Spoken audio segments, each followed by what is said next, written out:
Have you ever noticed there's one category in life that always causes arguments? No, I'm not talking about politics, although it's true there too, or religion, which happens as well.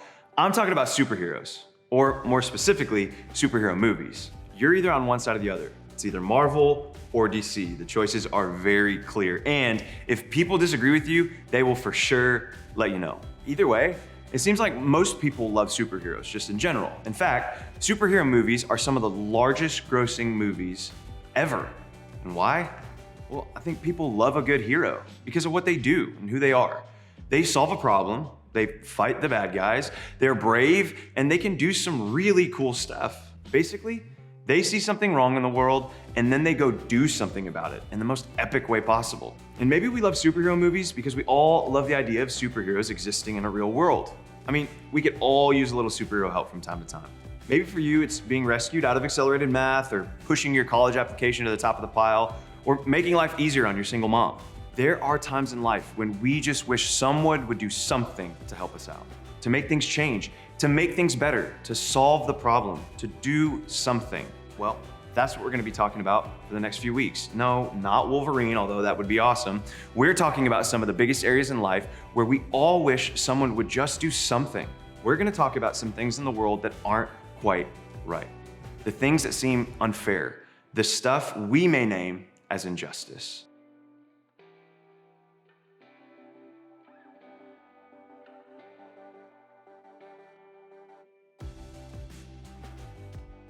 When I say that word, injustice, what comes to mind for you? We should probably start with some definitions of that word. Justice simply means something is right, fair, or equal. So that means that injustice is just the opposite of that. So when we talk about injustice, we're talking about the things in our world that are not right, unfair, or unequal. But you didn't actually need me to define that, did you? No. For most of us, there's actually something that came to mind the minute that you heard the word injustice. Maybe it was something big and global, like human trafficking or global poverty or world hunger. Or maybe it was something local that feels so unfair and it's right around the corner. Maybe you're experiencing a kind of injustice personally and you know the pain all too deeply.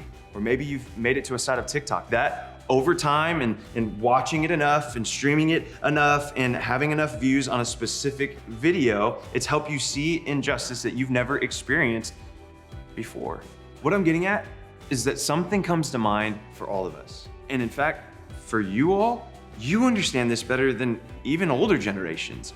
You all see and care about injustice in ways that few generations before you ever have.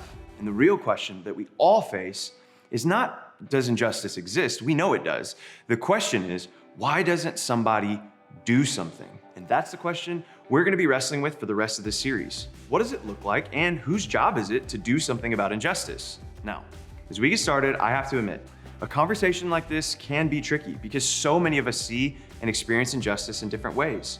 For some of you, this feels so heavy. You've been thinking about injustice a long time because you've experienced it or are experiencing it yourself. You've seen how this has affected your family and your friends and even your own life. This topic hurts. And if that's you, let me stop right here and just say, I'm so sorry. What you're walking through isn't okay. And if you take anything away from this message today, let it be that here in this student ministry, we don't ignore things that hurt our family. And you're a part of our family. We want this to be a safe place where you can not only talk about your real life experience, but where you can find real friends who love and support you all the way through it. On the flip side, some of you haven't experienced the hurt of injustice. Instead, maybe you feel surprised by it.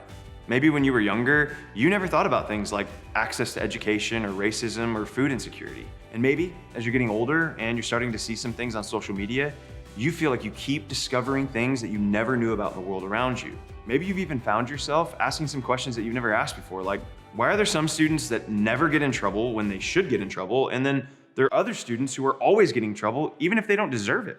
Or why do people still act like it's okay to make jokes that are racist or sexist or ableist? Why does that guy continue to be bullied, but no one seems to care enough to do anything about it? Why does one person in our friend group go home to a house that feels unsafe while others of us don't have to worry about it at all? Why are there so many little kids in our community who don't get to eat if school's out? Why are 3 meals a day not normal for everyone? My point is this: When we see injustice, either through our own experience or the experience of someone else, it makes us ask some really hard questions. It makes us wonder how others don't see it or how we didn't see it before. It's not that we don't care about injustice, it's just that I think sometimes we don't do anything about injustice because we don't get close enough to see what's really happening and ask the really hard questions.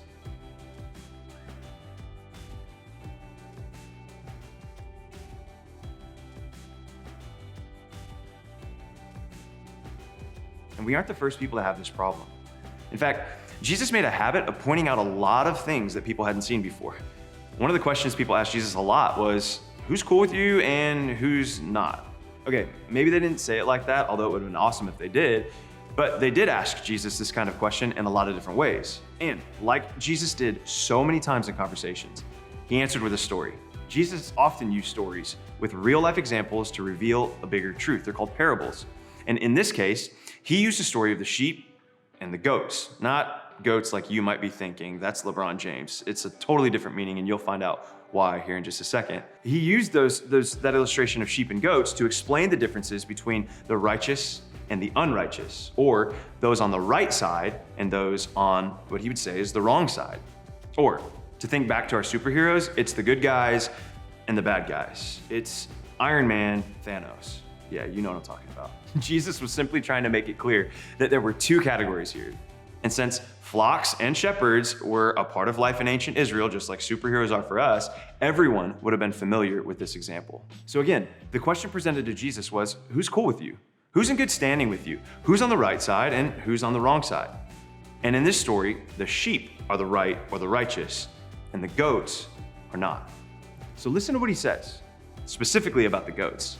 He says this, then he will say to those on his left, depart from me, you who are cursed, into the eternal fire prepared for the devil and his angels. For I was hungry, and you gave me nothing to eat. I was thirsty, and you gave me nothing to drink. I was a stranger, and you did not invite me in. I needed clothes, and you did not clothe me. I was sick and in prison, and you did not look after me. They also will answer, Lord, when did we see you hungry or thirsty or a stranger or needing clothes or sick or in prison and did not help you? He will reply, truly I tell you, whatever you did not do for the least of these, you did not do for me. Then they will go away to eternal punishment, but the righteous to eternal life. That's a lot. I mean, in this story, Jesus distinguishes between the righteous and the unrighteous, the good guys and the bad guys, by how they responded to the needs of the least of these, whom Jesus defined as prisoners, the hungry, the sick, and strangers. In other words, people who need the most help, or people who feel the most pain, or get the worst treatment. Now, that may seem a little bit extreme. Is Jesus really that mad? I mean, he used some really strong words because they didn't give someone some water? I mean, listen to the level of shock that the goats expressed in the response to the King Jesus. They responded this way, when did we not see you? And when did we not clothe you or feed you or give you water? It's as if they're saying, whoa, whoa, whoa, not me. I'd never do that. I would never ignore someone in need. So Jesus hadn't physically been hungry or thirsty or in prison, but he really wanted to make a point. He's going, not only did you not do something about the injustice, but you didn't even see it.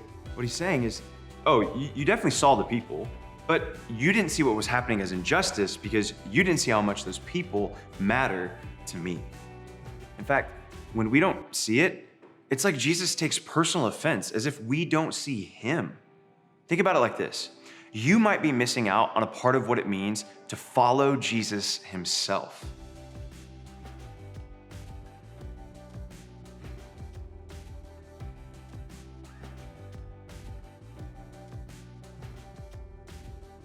Remember, this is a story about who is cool with Jesus and who isn't. And he's very clear about the answer.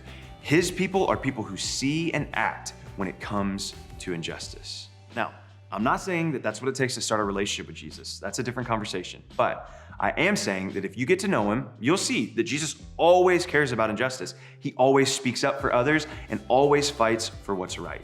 And if you follow him, you'll become more like him in that way. You'll begin to care about the things that he cares about. And because of Jesus' example, you may begin to see injustice differently than you ever have before. You may even feel compelled to do something more than you ever have felt before. Don't worry. We'll talk more about exactly what that could look like over the next few weeks. But for now, let's just start with one thing that we all have to choose to do first. Before you do something about injustice, you have to see it. That's where we need to start. We need to be able to look around and see what's happening in the world around us and in the neighborhood around us. We need to be able to notice the injustices in our daily, ordinary world. We all have room to grow in this. So, here are 3 simple things that we can do together. First, try to get close enough to see. And how do we do this? Well, there are a few things that we can do. For starters, we can pray and ask God to help us see things the way that He does. Then we can spend some time with people who are different than you and I. This doesn't come natural because we typically gravitate toward people that we are the same as. But in order to see what's going on in the world, you have to get to know people in the world, not just in your circle. So get close enough to see. Start up a conversation with someone in your class. Sit next to someone different than you in the cafeteria. Get a job that will help you meet people outside of your school or even outside of your community. Volunteer somewhere. Put yourself on the path to interact with different people. These are all ways to get close enough to other people in order to see the world from someone else's eyes. And you can make an effort to learn about others' experiences on your own. Watch a movie about injustice. There are so many of them. Do a little research on organizations who are working to help people in this world.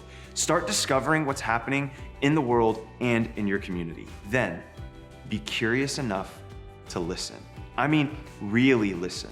The quickest way to see injustice is to listen to people that are experiencing it. When someone tells you about experiencing injustice, take the time and give them the attention by listening. And don't just listen, really try to learn. Try to imagine yourself in their shoes. Think about what they're saying. And here's a heads up. It's going to make you uncomfortable. It makes me uncomfortable when I do this, especially if it's the kind of injustice that you've never experienced, or worse, the kind that you didn't realize that you may have participated in.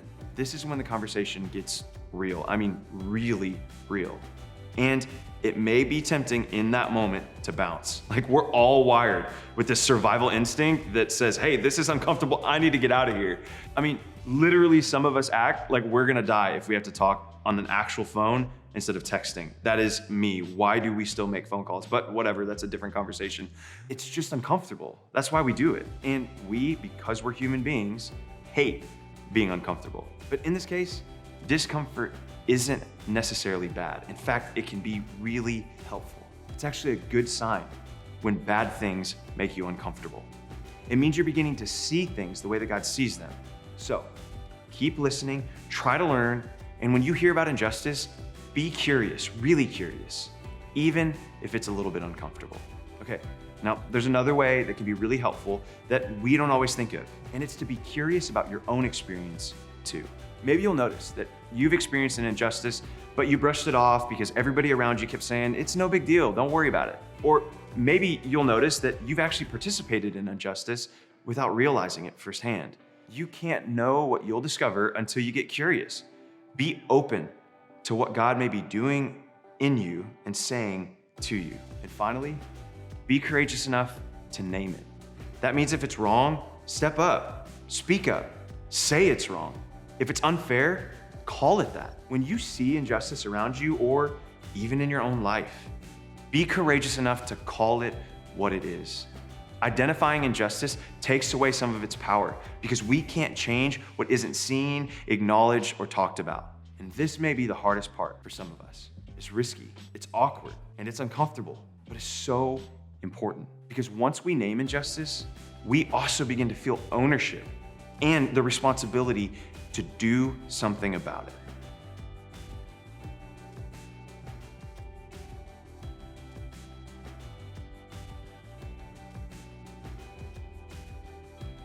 Listen, so much of following Jesus is learning to see and to think and to live in a way that's not natural to us.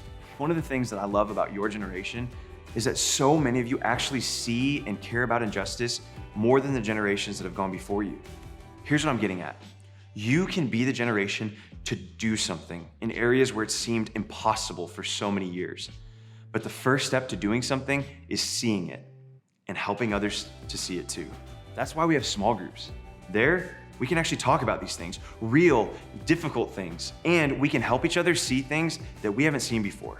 In fact, your small group leader is an incredible person to talk to as you're processing and discovering new ways to see the world around you. Now, as you head out, I want you to think about this incredible quote from Maya Angelou. She's a famous writer who wrote about injustice pretty often. She said this: "Do the best you can until you know better. Then, when you know better, do better." That's what this series is about. Seeing better so we can know better and ultimately do better.